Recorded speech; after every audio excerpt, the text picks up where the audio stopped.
নমস্কাৰ সকলোকে আশা কৰিছোঁ আপোনালোক সকলোৱে ভালে আছে আৰু আমিও ভালে আছোঁ। আজি আমি যাব ওলাইছোঁ নলবাৰীৰ নতুনকৈ স্থাপন হোৱা শিৱ মন্দিৰলৈ। গতিকে মায়ে বহু দিনৰ পৰা কৈ আছে যে শিৱ মন্দিৰত যাব মন গৈ আছে, মানে যিটো নতুনকৈ নলবাৰী চহৰত তাত যাবলৈ মন কৰি আছে। তো আজি আমি সেই মূৰ্তিটো চাবলৈ যাম। গতিকে এতিয়া মায়ে বিচাৰি আছে এযোৰ ভাল কাপোৰ মানে মাৰ মনত ভাল কাপোৰ হৈছে মায়ে মাৰ বিয়াত যিযোৰ কাপোৰ পিন্ধিছে মেইন ছিট, বগা মেইন ছিট, তো আজি মেইন ছিটযোৰে বিচাৰি আছে। তো বিচাৰি একোৱে পোৱা নাই। তো আমাক সুধি আছে যে মেইন ছিটযোৰা ক'ত থৈছ, কিন্তু আমাৰো মনত নাই ইমান পুৰণা কাপোৰ আমি ক'ত থৈছোঁ জানো। তো মায়ে গডৰেজৰ পৰা যিমানবিলাক কাপোৰ আছে আটাইবোৰ কাপোৰ উলিয়াই শেষ কৰিলে। চাওক, সকলো কাপোৰ উলিয়াই দিলে, কিন্তু মাৰ সেই মৰমৰ কাপোৰ সাজ বিচাৰি পোৱা নাই। তো আমাৰ এইটোৱে সমস্যা হৈছে, এতিয়া কাপোৰ সাজ আমি ক'ত থৈছোঁ, পিছে নাই, কাপোৰ সাজ আমি বিচাৰি নাপালোঁ।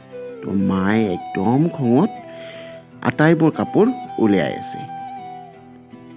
কি কৰিম আৰু, উপায় নাই।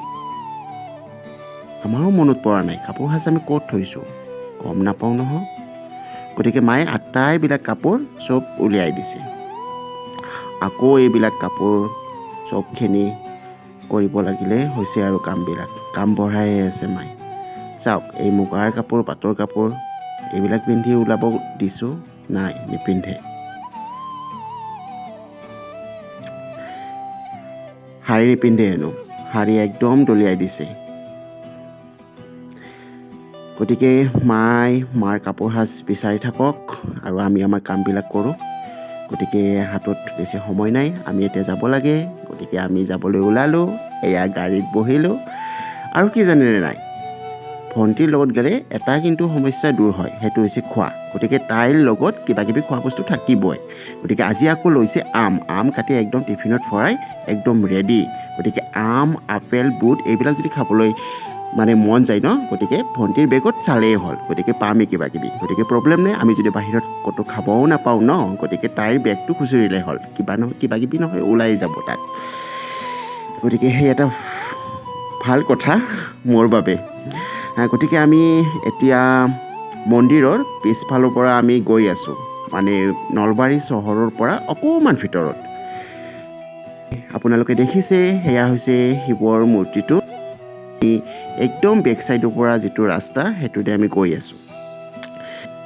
ভিতৰ ভাগলৈ আমি গৈ আছোঁ। এতিয়া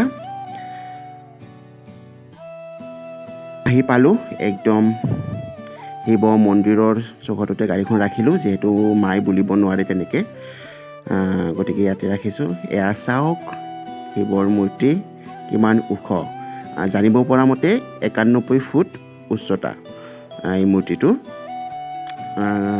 আৰু এতিয়া ভণ্টিয়ে মানে মাৰ ভোক লাগিছে, মায়ে ঘৰতে খাই আহিছে, গতিকে ভোক লাগিছে। আৰু মায়ে বেমাৰৰ পৰা যিহেতু মুখেৰে খাব নোৱাৰে, ডাইৰেক্ট পাইপ ফিটিং কৰা টিউবেৰে খাদ্যবিলাক ল'ব লগা হৈছে। গতিকে যিমানবোৰ মাৰ সামগ্ৰী লাগে, খোৱা বস্তু, গোটেইখিনি যোগাৰ কৰি গাড়ীতে লৈ আহে। গতিকে ভণ্টিয়ে এতিয়া মাক খুৱাই আছে, খুৱাই মেলি আমি মন্দিৰলৈ লৈ যাম। গতিকে মন্দিৰৰ চৌহদত এনেকৈ পূজা ঘৰৰ দোকান এখন আছে। আপোনালোকে যদি কেতিয়াবা আহে আৰু যদি ঘৰত যোগাৰ পাতি কৰিব নোৱাৰে, হঠাৎ আহিব লগা হয়, গতিকে প্ৰব্লেম নাই, ইয়াত মন্দিৰৰ ওচৰতে পাই যাব। আমিও ঘৰৰ পৰা একো অনা নহ'ল, দৌৰাদৌৰিকৈ ওলাই আহিলোঁ। গতিকে ইয়াতে আমি পাই গ'লোঁ। পূজাত থাল এখন ৰেডি কৰি আছে দোকানীয়ে। ছাতি 500, নাৰিকল এটা আৰু বুট মুগ তেনেকৈ ৰেডি কৰি আছে।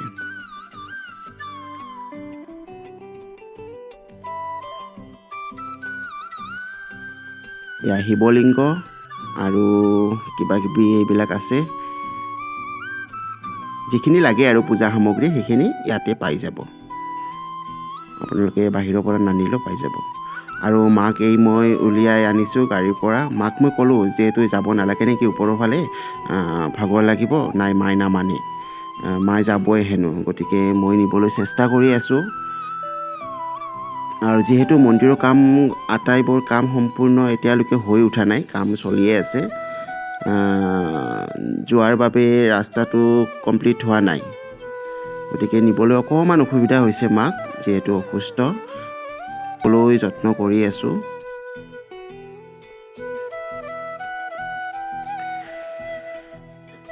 পূজাৰীয়ে আমালৈ বাট চাই আছে। আমি একদম মন্দিৰৰ ওপৰৰ ভাগত আহি পালোহি। তো মাক এনেকৈ বহাই থৈছোঁ আৰু পূজাৰীয়ে এখন ঢাৰি দিছে মাক বহিবলৈ। আৰু ভণ্টীয়ে ৰেডি কৰি আছে শিৱলিংগত পূজা অৰ্চনা কৰিবলৈ।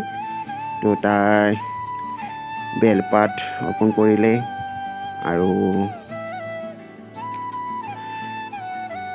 শিৱজী চাই আছে ওপৰৰ পৰা।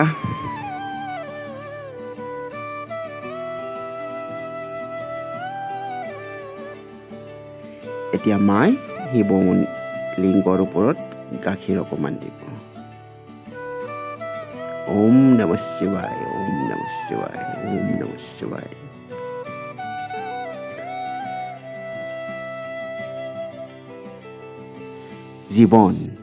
জীৱন এটি ক্ষণ, কিছু সুখ কিছু দুখ, কিছু পোহৰ কিছু এন্ধাৰ, কিছু হাঁহি কিছু কান্দন। আৰম্ভ হয় এক নতুন যাত্ৰা। এনেকৈয়ে জীৱনে ঢাপলি মেলে।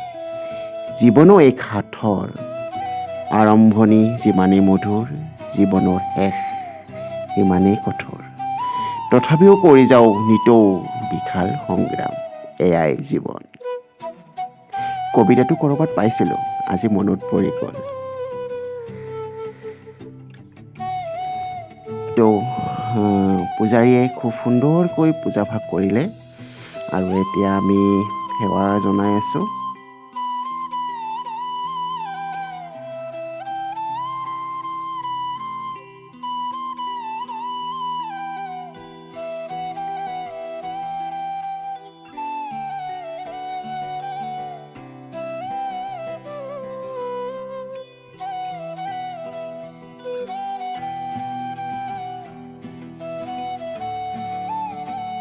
আৰু এতিয়া আমি গৈ আছোঁ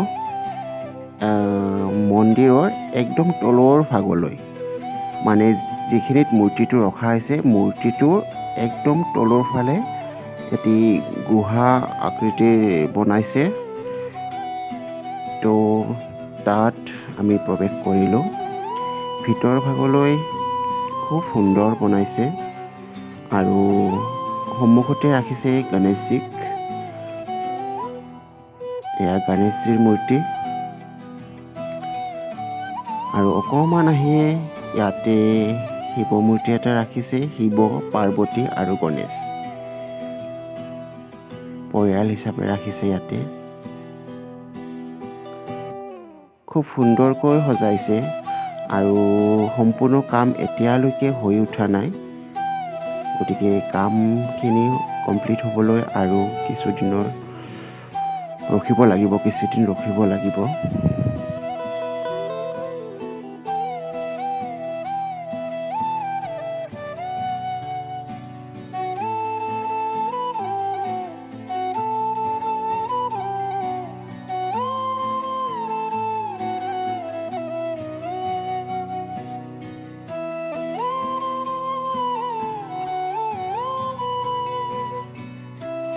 এতিয়া আমাৰ সকলো পূজা অৰ্চনা কমপ্লিট হৈ গ'ল আৰু আমি এতিয়া ঘৰৰ পিনে যাবলৈ ওলাইছোঁ।